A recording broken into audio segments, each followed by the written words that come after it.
Businesses in Lagos have felt the negative impact of the #EndBadGovernance protest that is ongoing nationwide. In Lagos, businesses on the mainland shut down totally, causing owners to record losses. In a chat with Souq News TV, a respondent expressed pain that her business was shut down on Thursday, Friday through the weekend for the fear of attack by hoodlums who would easily hijack the protests.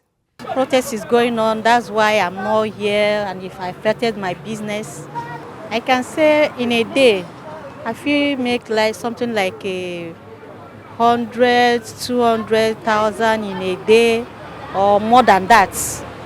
But because of the protests, I was 2 days, I'm not out, so I've lost more than 300,000 in a day. One of the protesters of the #EndBadGovernance at the Gani Fawehinmi Peace Park in Ojota said businesses tend to struggle due to hike in dollar value, increased cost of living, and many other factors. Businesses in Lagos are suffering, one, because the dollar rate is high.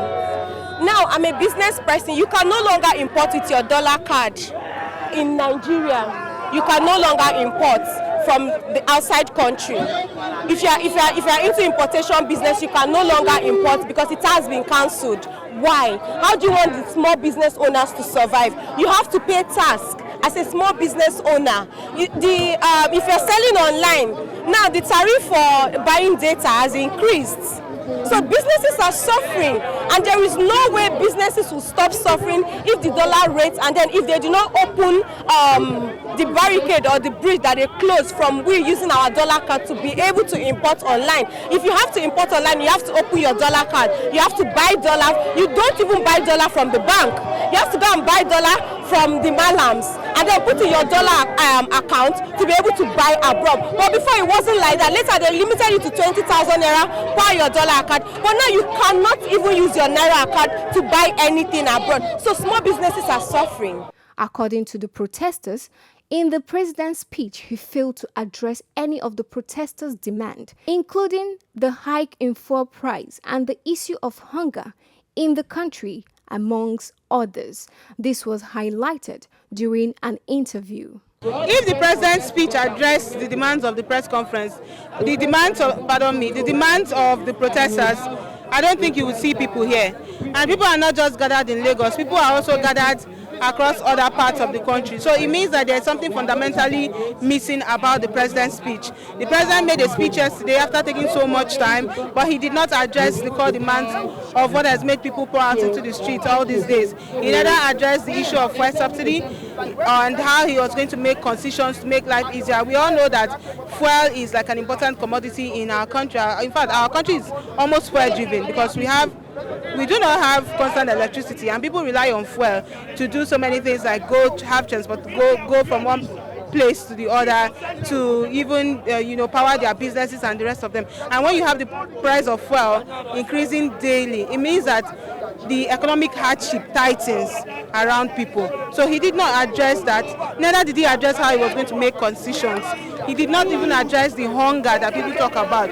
He neither addressed, so many things like the minimum wage, which people have said is too small. 70,000 naira falls flat in the face of inflation, in the face of soaring, cost of living. He did not address that. People have said, okay, if you want to be in solidarity with us, we think that the people who represent us maybe should cut their coats according to their size to maybe earn 70,000 as us too, and so that we know we are in this together. I have children at home.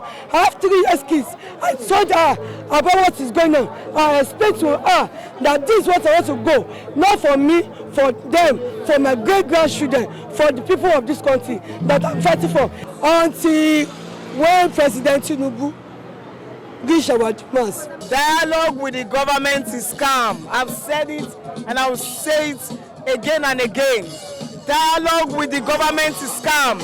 Did they not dialogue with NSAS protesters? Was I not among the panel? After 3 months, what did they do with our reports? It's just a way to take people off the streets because they're embarrassed at themselves and they are failures. Dialogue with the government is scam. They ain't gonna do shit. So it's scam. It's not remorseful. If he's remorseful, he would have as much mentioned hunger. Did you hear hunger in the speech? And we are doing hunger protests. Did you hear hunger? Point out a place where he mentioned hunger. He didn't. He doesn't care. Protesters have listened to the president's speech and seeing that he has failed to address their demand, have decided to prolong the protest beyond the initial 10 days. Praise Matthias for Souq News.